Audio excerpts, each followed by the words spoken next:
aí, espera aí.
Many have heard that the Earth is flat.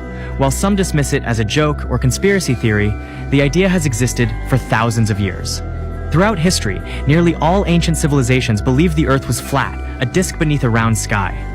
Even in many cultures, the sky was seen as a dome covering a flat Earth.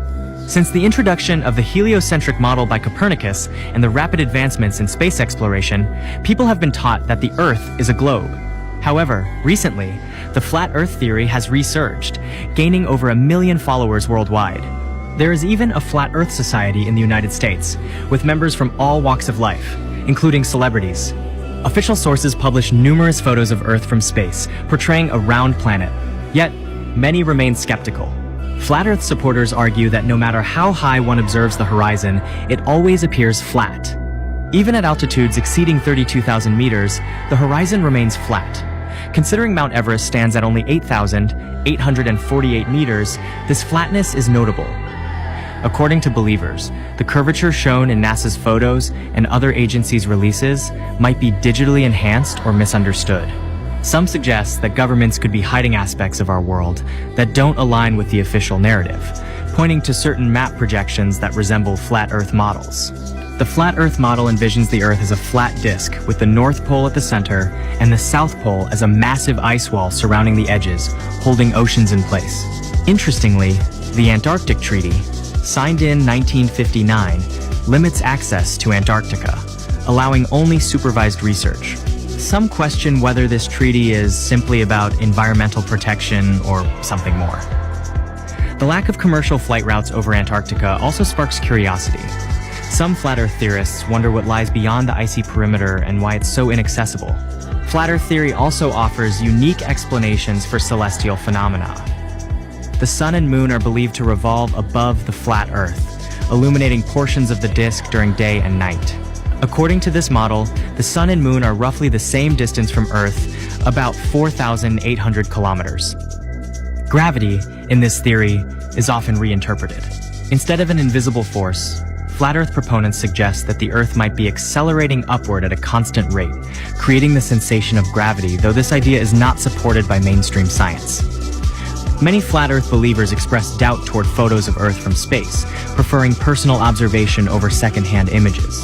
Some go as far as to suggest that the round Earth narrative serves to maintain a specific worldview and prevent independent thinking. The deeper one explores Flat Earth theory, the more mysterious and provocative it can become. If proven true, it would challenge much of what we accept about our world. Still, mainstream science continues to support the globe model, and flat Earth beliefs remain a controversial topic outside of academic consensus. Why does every ancient civilization describe the Earth as flat? Why do modern maps distort continents? The Flativerse app brings ancient knowledge and modern tech together. Explore a 3D flat Earth with interactive tools, time zones, maps, and more. Link in bio.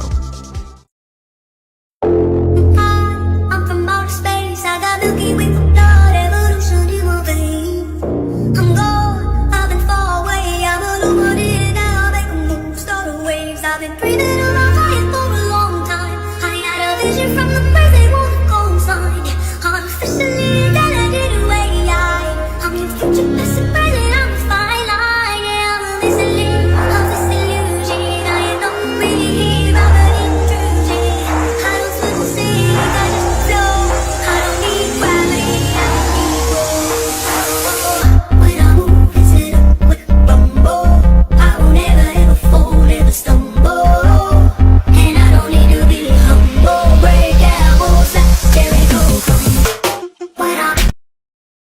They have been telling us the truth in the movies for far too long. You've just got to have the eyes to see it. Check this out.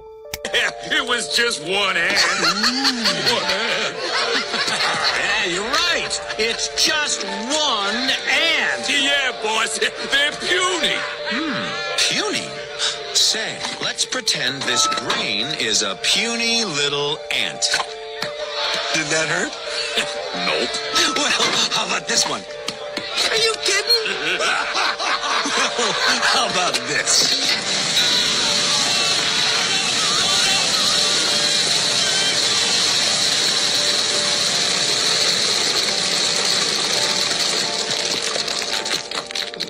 You let one ant stand up to us, then they all might stand up. Those puny little ants outnumber us 100 to 1. And if they ever figure that out, there goes our way of life. It's not about food. It's about keeping those ants in line. And that is exactly the point. There is billions of us and only a handful of them. They keep us divided, distracted and fearful because the moment that we remember our strength, it's game over for them. Now, we are the resistance. We are the ones that they fear. When we stand shoulder to shoulder, united in truth, no system, no government, no illusion of control can hold us down. The ants outnumber the grasshoppers and they know it deep down. But obviously, for the sensory reasons, this was just for entertainment and I'm as fictional as a dinosaur, baby. What if I told you the movie Pirates of the Caribbean didn't just entertain, it revealed something ancient, something hidden? Look at the title. At World's End. You think that's a joke? They literally sail to the end of the known ocean, the edge. And then, a frozen wasteland. Massive ice walls. A blizzard so thick it swallows everything. Tell me, does that sound like fantasy to you? Or maybe, just maybe, it's a symbolic reflection of the truth we're not supposed to see? They reach this untouched place beyond maps, beyond reason, a place many believe surrounds our known world, an ice barrier. And it doesn't stop there. Ice Age? Same thing. A group trapped inside a valley surrounded by a gigantic wall of ice. They think that's all there is. Sound familiar? It's not storytelling. It's sneaky disclosure. Truth wrapped in fiction. Why? So when people like me talk about it, we sound insane. Clever, huh? But once you see it, truly see it, you realize it's everywhere. And the sad part? Most people would rather stay blind. I'm from outer space, I got Milky Way for blood, evolution in my veins. I'm gone, I've been far away, I'm illuminated now, make a move, start the waves. I've been breathing around fire for a long time. I had a vision from the place they wanna go inside. I'm officially intelligent away. I'm your future, past and present, I'm a fine line. Yeah, I'm a listening of this illusion. I don't really hear about the intrusion. I don't swim or sing, I just flow. I don't need gravity, I don't need roll. When I move, it's it up with a rumble. I will never ever fall, never stumble.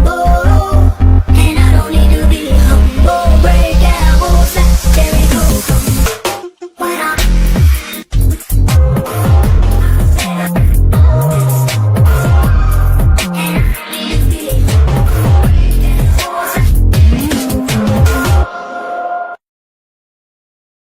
Gente, ó, o sol, ó.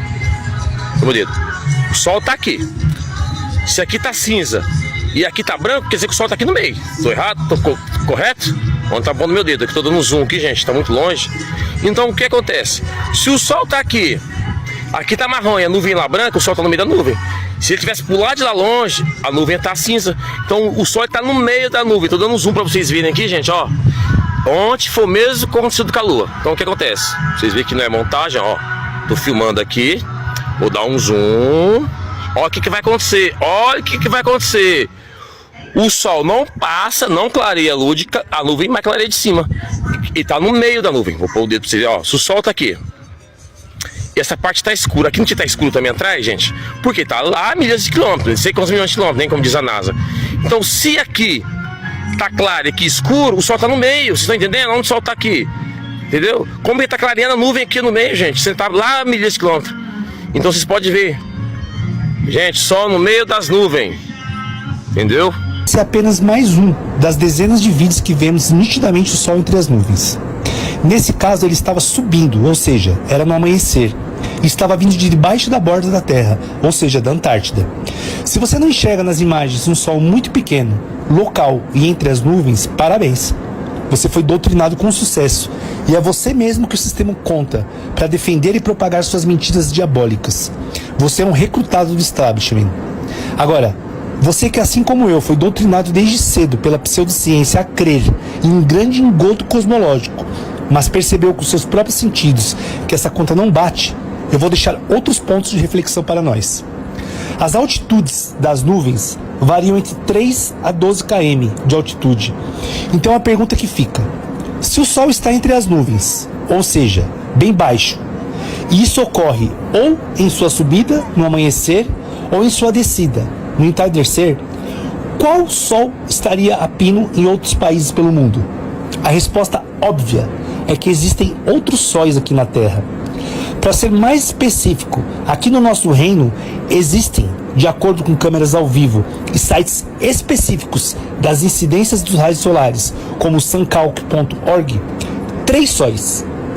Divididos a Terra em 3 terços, em cada terço existe um Sol e 2 luas, totalizando 3 sóis e 6 luas. Todos os astros da nossa dimensão são holográficos, etéreos, ou seja, celestiais, que se projetam do quarto céu para cá. Leia o meu comentário. Se você não acredita, tudo bem. Já saí faz tempo dessa prisão. Um abraço e Deus abençoe a todos. This man vanished and never found again after he proves Earth's shape is not what we have been taught. Watch this. Take this ball here, pour a whole bunch of water on it, and watch none of the water fall off the bottom. It all sticks onto it. And while that's happening, and the water stays stuck. Not only that, you're at 1,000 miles an hour spinning this way, which also at 67,000 miles an hour, 67,000 miles an hour, while spinning 1,000, you're circling around the sun. And while that's happening, you're also chasing the sun through the Milky Way at 514,000 miles an hour. And every single night, the stars are exactly the same. Every single night. Every single night, the stars never change. Polaris is always exactly where it is. Quem são esses líderes? Esses líderes são apenas laranjas, seres humanos como nós, que estão na liderança do mundo. Os presidentes, primeiros-ministros, reis, rainhas, todos. Todos são subordinados a um grupo que está acima deles. Em qualquer liderança política, mundial, governamental, não mandam nada. Mas eles têm ciência mental de que eles estão sendo comandados, ou eles são só comandados? São comandados. É como se fosse um zumbi. Não, não é zumbi. Eles sabem que tem um grupo acima deles. Sociedades secretas, líderes que ficam ocultos, podemos dizer assim, por trás de uma nação. Bolsonaro, por exemplo, sabe que tem um grupo que está acima dele e que dá as ordens para ele. Ele não pode bater de frente com esses caras. Não pode sair da linha. Não pode. Mesmo que ele queira fazer algo, não pode. Lula entrando, ele vai ter que seguir o que os caras vão falar. Na verdade, ele já saberia. Já sabe. Já passou, né? É. Por isso. Qualquer presidente que entre, o cara pode ser... É isso que eu queria perguntar, porque vamos supor que o Padre Kelman, que tava lá na Band, sei lá, no SBT, fosse eleito presidente. Sim. Como é que é? Esse grupo entra em contato? Como que acontece? Não. Eles não têm acesso direto a quem manda realmente no mundo. Primeiro que existem escalas, né? Imagina uma pirâmide assim, de poder. Sim. Na base da pirâmide está o povão. A humanidade, o povão, tudo mais. O segundo patamar dessa pirâmide estão aqueles mais bem-sucedidos, os profissionais que trabalham em setores da sociedade que estão servindo a outros setores mais acima. Não é o povão escravo, né? O bancário, né? Sim, são pessoas que estão nas suas profissões. Advogados, médicos, bancários, engenheiros, pessoas que estão na classe média, alta. Essas pessoas são subordinadas a uma elite que está acima deles, geralmente são grandes empresários, políticos, militares e a própria mídia, que atua também como poder de influência. Influenciadores Financeiros, influenciadores artísticos, políticos, enfim, tudo que a gente pode entender como aqueles que trazem informação e vão manipular quem está abaixo na pirâmide. O gado, o povo que está na ignorância, buscando a sobrevivência a todo custo e não tem conhecimento. Então eles criam uma camada de contra-informação, aí entra a religião também, entra a educação, entra a política. We found several differences in the trajectory of the sun. One of the most significant was between Australia and Argentina, which are in the same tropic. While in Argentina the sun moves at about 180 degrees, in Australia it moves almost 270 degrees, which would be impossible in a spherical Earth model. Another significant example was in the Canary Islands, where a time-lapse of the stars showed a circular movement incompatible with the spherical model of the Earth. This movement would only be justified if the place were near the poles in a spherical Earth, which is not the case. We do not understand that with so many discrepancies we have found, and with the technology available today, no researcher, no scientist, no astronomer, no space agency in the world has perceived any of this. The discrepancy in the comparison of the trajectory of the sun and the stars between the different points when related to its geographical position in the current world map allowed to generate a new geographical model of the continents.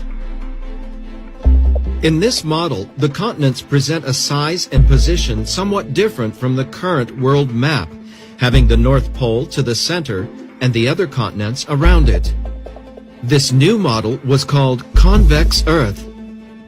We call it convex Earth because the continents have a convex relief, starting at the sea level, racing to the highest point and returning to the sea level. According to altimetric analyses, all the continents present a convexity in their relief. According to the investigations, in the convex Earth, the magnetic field has the following layout, with the magnetic North Pole located in approximately the middle of the planet. Due to the magnetic field, anywhere on the surface of the planet, a compass will always point to the North Pole, as the South Pole represents its entire border.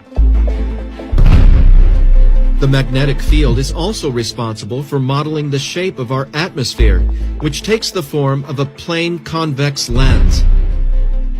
In this way, the atmosphere, formed by several gases and water in gaseous state, takes on the characteristic of a gigantic magnifying glass with a high degree of refraction, responsible for day and night. The following experiment simulates the behavior of day and night. We use a flat convex lens, a model of the continents, and an external light source simulating the sun. The result is a model of day and night in the corresponding. Quem criou essa fábula aí da bola molhada? Foi Copérnico, há 600 anos atrás. Copérnico era um enviado das sociedades secretas, da maçonaria, que foi pago justamente para criar uma fantasia absurda dessa, porque antes de Copérnico, todas as pessoas eram terraplanistas, todas as civilizações, os hebreus, os egípcios, as civilizações antigas, todas elas tinham até o mapa do mundo na maneira tradicional como é, né? Mapas e tudo mais. Aí Copérnico veio e botou na cabeça das pessoas, de lá para cá, todas as universidades, todos os cientistas estão dando mensagens, né? Eles foram doutrinados que a Terra é uma bola mágica giratória a 1000 km por hora e que é um grão de poeira no espaço que gira uma velocidade não sei quanto ao redor, não sei da onde, que o Sol tem um movimento assim, outro assado, outro assim, gira assim, né? Um absurdo total que nenhuma criança conseguiria entender e acreditar, quanto mais a pessoa colocar isso ao crivo da razão. Então o que nós temos de concreto para acreditar no Telabor? Narrativas da NASA, que é totalmente uma agência maligna, somente narrativas, fotos e provas da NASA, foguete que vai não sei para onde, que não vai a lugar nenhum, foguete sobe, ele cai ali adiante. Alright, brace yourself, because I'm about to say two things that'll completely shatter your reality. Gravity is a hoax. And so was the moon landing. Wild, right? Let's crack this wide open, because the deeper you go, the more it smells like a cover-up. We've been told since kindergarten that gravity is what holds us down, that it keeps the oceans from flying off the spinning earth, and it's why apples fall from trees. Sounds neat, but here's the thing. No one's ever seen gravity. You can't touch it, you can't bottle it. It's a theory, and that theory has problems. If gravity is strong enough to hold millions of gallons of ocean water to a globe flying through space, why can a butterfly take off effortlessly? And if the Earth is spinning at 1,000 miles per hour, how do airplanes land smoothly in every direction? Wouldn't they need to account for all that rotation? But let's go even further, because this connects directly to another big question. Did we really land on the moon? Let's think this through. NASA claims that in 1969, using tech with less computing power than a flip phone, they managed to send men to the moon and bring them back safely. All while streaming video from over 200,000 miles away. Meanwhile, your phone loses signal when you walk behind a tree. Something's not right. They say they landed 6 times, yet today, with insanely better technology, they say they lost the original moon landing tapes and can't replicate the mission because the technology is too complicated. Wait, what? And all of this rests on one key element, gravity, because without gravity, their entire space travel model falls apart. Let's dig into the weird stuff. Moon footage. Ever watch the original moon landing video? The shadows go in multiple directions, like it was lit by studio lights. Not the sun. No stars. 0 stars in any photos. Not one. Why? The stars don't disappear just because you're in space. Jumping on the moon. They say it's because of 1/6 gravity, but slow the footage down, and it looks eerily like they're jumping in Earth's gravity. Just played back in slow motion. Astronaut wires. Some clips show strange, jerky movements, like someone's being pulled by cables, and still shots show what looks like harness shadows. The flag. Why was the flag waving when there's no atmosphere or wind on the moon? And back to gravity. If Earth's gravity can hold down our massive oceans, how did that tiny moon with way less mass create tides here? Seriously, how? Look, maybe it's all a misunderstanding, or maybe we've been sold a story for control, but when you start asking real questions about gravity and the moon landing, the answers get really shaky, really fast. So don't just take my word for it. Start digging. And if you're ready to question everything they told you in school, hit follow. Because in the next video, we're talking about where the moon actually is. And trust me, it's not where you think. This is for entertainment purposes. Why does the most powerful AI chip company call itself NVIDIA, from the Latin invidia, meaning envy? Why does its logo mirror the all-seeing eye of Dajjal? Why the obsession with robotic eagle eyes, spirals and surveillance GPUs? But it's not just them. Gmail resembles the Freemason apron. Chrome is a spiral eye shaped like 666. The Play Store triangle mirrors the pyramid. Google's G echoes the Masonic G. Tesla's T resembles the head of Baphomet. Apple's bitten fruit symbolizes forbidden knowledge. And the first Apple computer sold for $666.66. Why 666? Why the number of the beast? These aren't random. They're not just logos. They are signatures. Ritual symbols embedded in your daily tech. You carry them in your pocket. You whisper to them. You sleep beside them. They are watching, logging, learning, because they serve the eye. The Dajjalic system no longer hides. It flaunts itself in plain sight. They are not just building bunkers. They are building the system of Dajjal. And when he arrives, everything will already be in place. This isn't just about war, or technology, or power.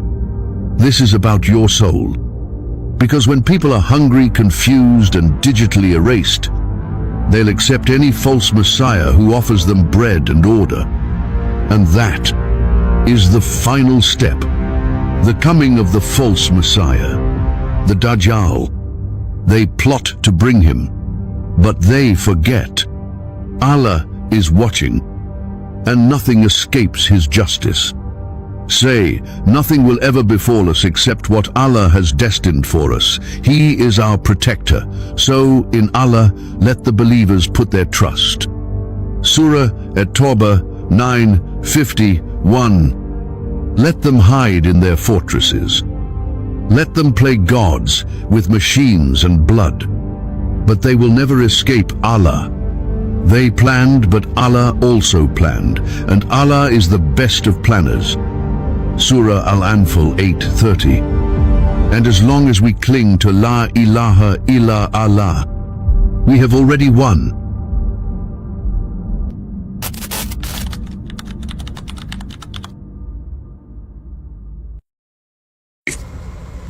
Okay, you guys remember how I showed you the maps that Listen were up. here on Earth before 1958, before the governments took them out? Now I'm going to show you the Encyclopedia Britannicas in the public libraries before 1958. Here's volume 2 out of the alphabet A.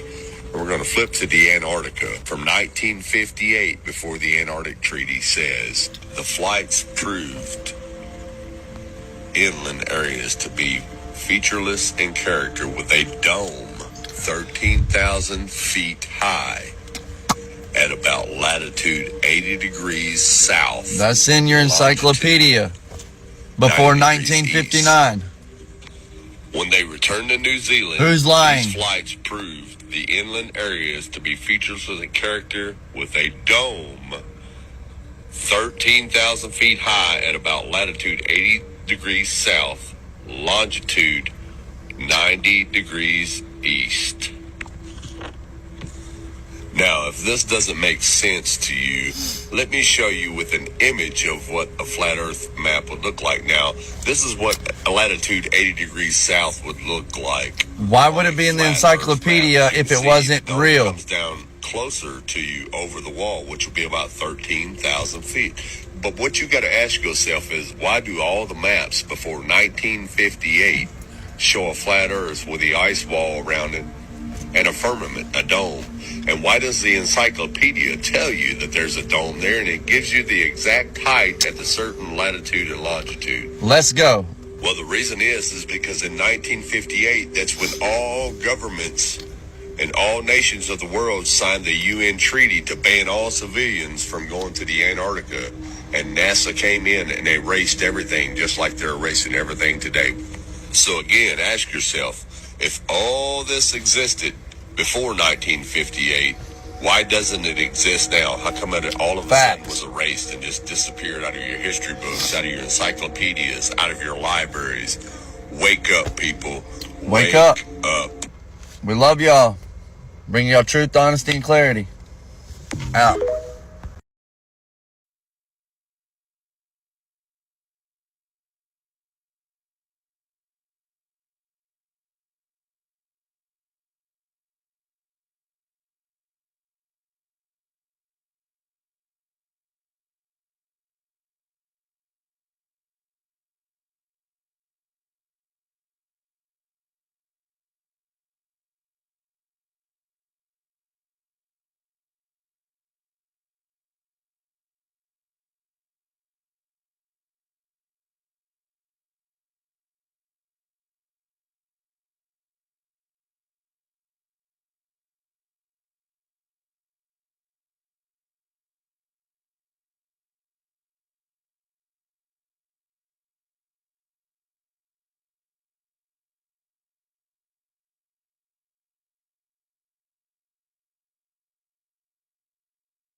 E se o Jardim do Éden nunca tivesse ficado no Oriente?